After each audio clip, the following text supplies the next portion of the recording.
Você já pensou em como as plantas estão presentes no seu cotidiano, no seu dia a dia? Na verdade, elas estão por toda parte. Estão em nossas casas, nas ruas, nas áreas rurais, nas áreas urbanas. E na aula de hoje, nós vamos aprender um pouco mais sobre o reino vegetal, esse incrível reino das plantas. Então, vem comigo!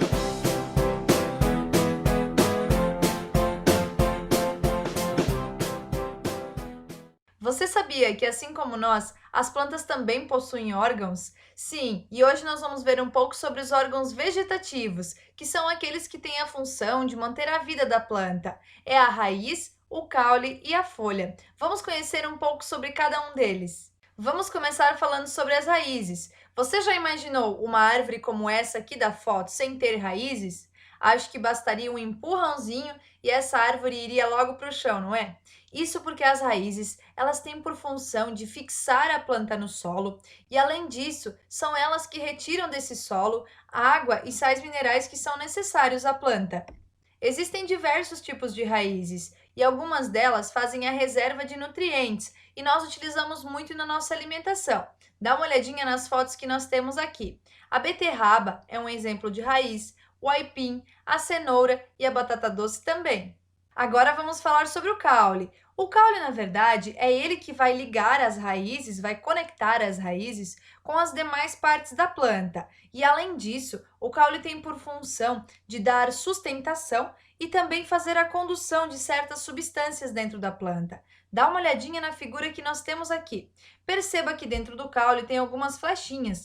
O que essas flechinhas estão representando? Elas estão representando os vasos condutores de seiva que são encontrados dentro do caule. Olha essa outra figura aqui em cima, ó. Cada buraquinho desse aqui seria um vaso condutor de seiva.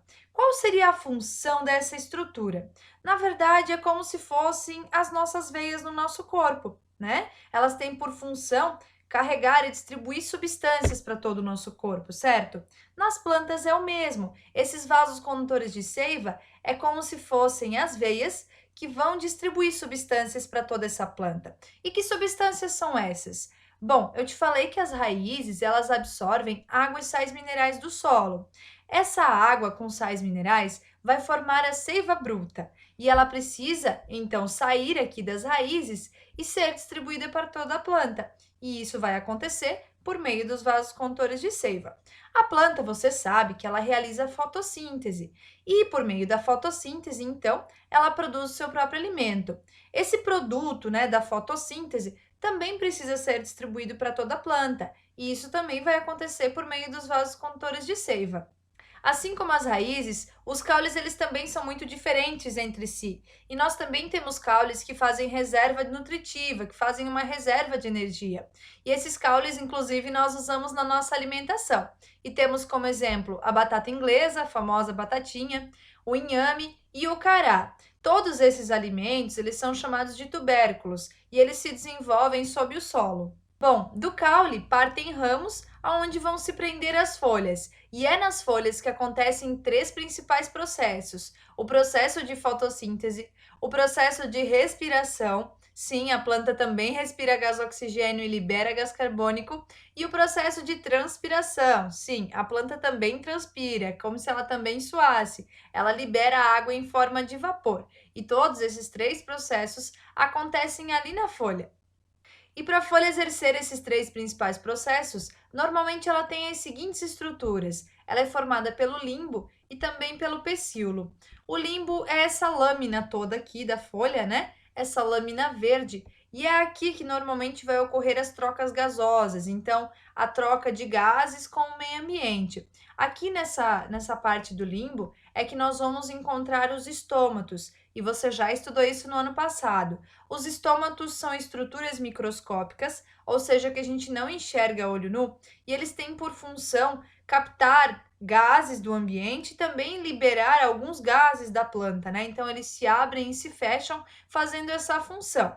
Além disso, é no limbo que estão presentes as nervuras. As nervuras são essas marquinhas que você consegue enxergar aqui na folha.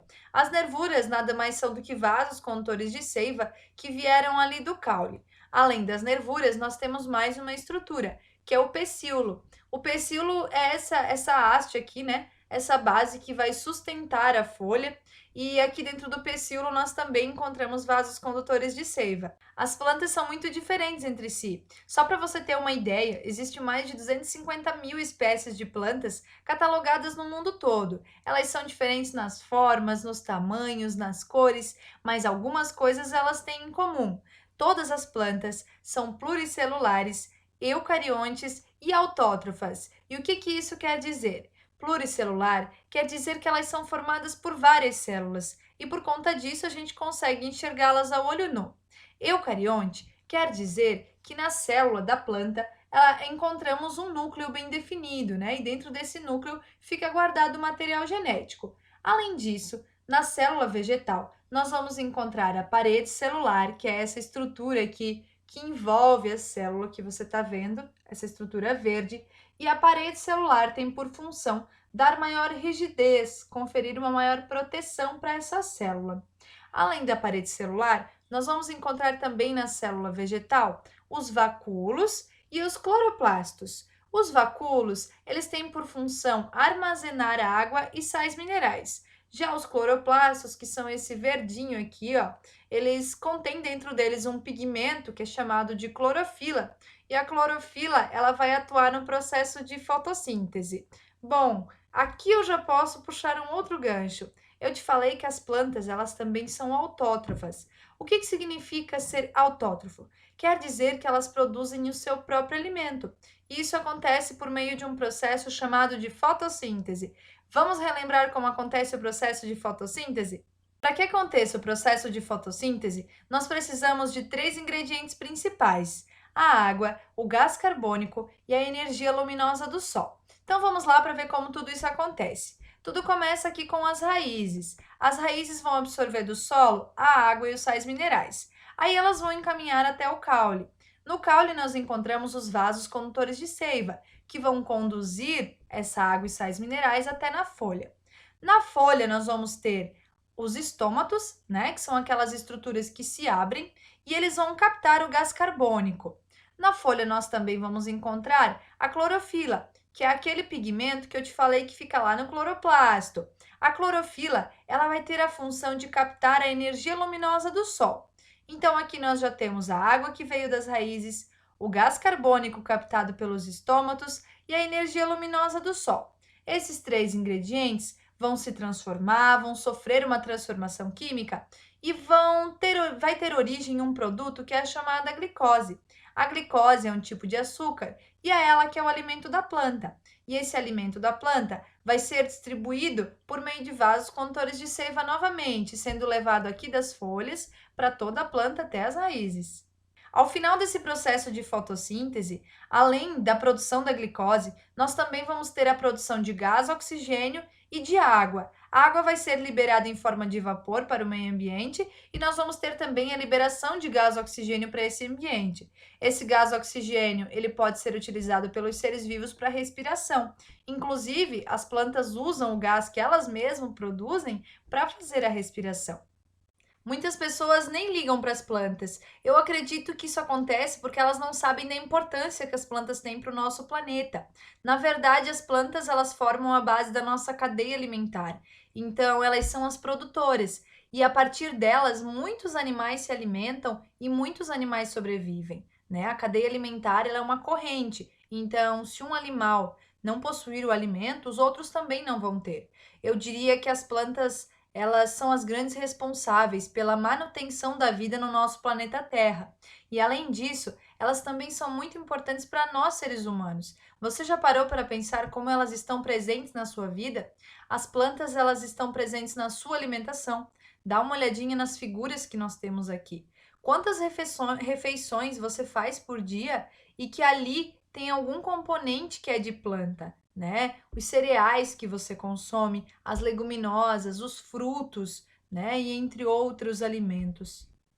A roupa que você usa, as meias, os lençóis, muitos deles são feitos de algodão, que provém das plantas. Shampoos, condicionadores, hidratantes, cosméticos em geral, muitos têm ali na sua composição algum tipo de planta. E além de todos esses produtos, nós temos também a questão da indústria farmacêutica, né? Os chás, que também são utilizados como remédios E além disso, muitas plantas que são utilizadas para fazer remédios de maneira industrial também. Então, olha só, eu poderia ficar aqui horas falando da importância sobre as plantas, mas eu vou te falar só algumas para você ter uma noção de como elas são importantes para nós e o quanto você deve preservá-las. Bom, pessoal, e a nossa aula vai chegando ao fim. Espero que você tenha gostado de aprender um pouco mais sobre o reino vegetal. Até a próxima aula. Tchau, tchau!